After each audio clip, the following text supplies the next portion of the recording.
அனைவருக்கும் கணித வணக்கம். இப்போ பார்க்க போகிறது 8ஆம் வகுப்புக்குரிய கணக்கு பயிற்சி 3-6. அதில் 4ல் 3வது கணக்கை பார்க்க போகிறோம். எக்ஸின் மதிப்பை காண்க.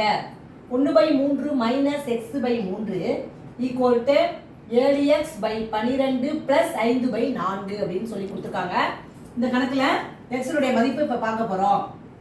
இது என்னது? ஆக்சுவலாக இது பின்ன கழித்தல், இது பின்ன கூட்டல்.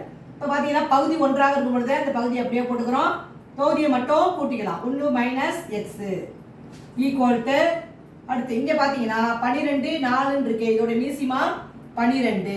12ல் 12 ஒரு தடவை இருக்குது. 1 7x இருக்குன்னா 7x. அடுத்து ப்ளஸ் போட்டுக்கிறேன்.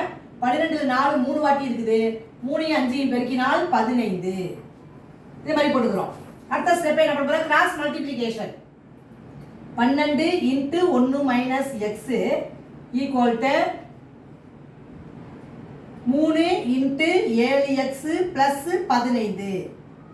அடுத்த ஸ்டெப் பெருக்கி போட போகிறோம். 12 1 பெருக்கினால் 12 மைனஸ் 12x ஈக்குவல் டு 3 7 பெருக்கினால் 21x பிளஸ் 3 15 45. அடுத்த ஸ்டெப் என்ன செய்ய போகிறோம்? எக்ஸ் எல்லாம் இந்த பக்கம் வச்சுக்க போகிறோம், நம்பர்லாம் அங்கே கொண்டு போயிட போகிறோம். இங்கே இருக்கிறது மைனஸ் 12x, 21x இங்கே கொண்டு வரோம். ப்ளஸில் இருக்கிறது இந்த பக்கம் வரப்ப மைனஸ் 21x ஈக்குவல் டு இந்த 45 அப்படியே தான் இருக்கும், அதை நம்ம மாற்றலை. இடதுபுறம் இருக்கிற 12 தான் அந்த வலதுபுறம் போகுது. ப்ளஸில் இருக்கிறது மைனஸ்க்கு வந்துடும். இப்போ பார்த்தீங்கன்னா மைனஸ் 12xும் மைனஸ் 22 ஒரே குறியீடாக இருக்கிறதுனால அப்படியே கூட்டி அந்த மைனஸ் குறியீடை போடுறோம்.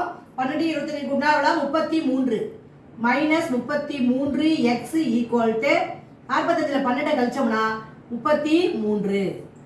அடுத்த step minus 33x equal to 33 வந்துருக்கா.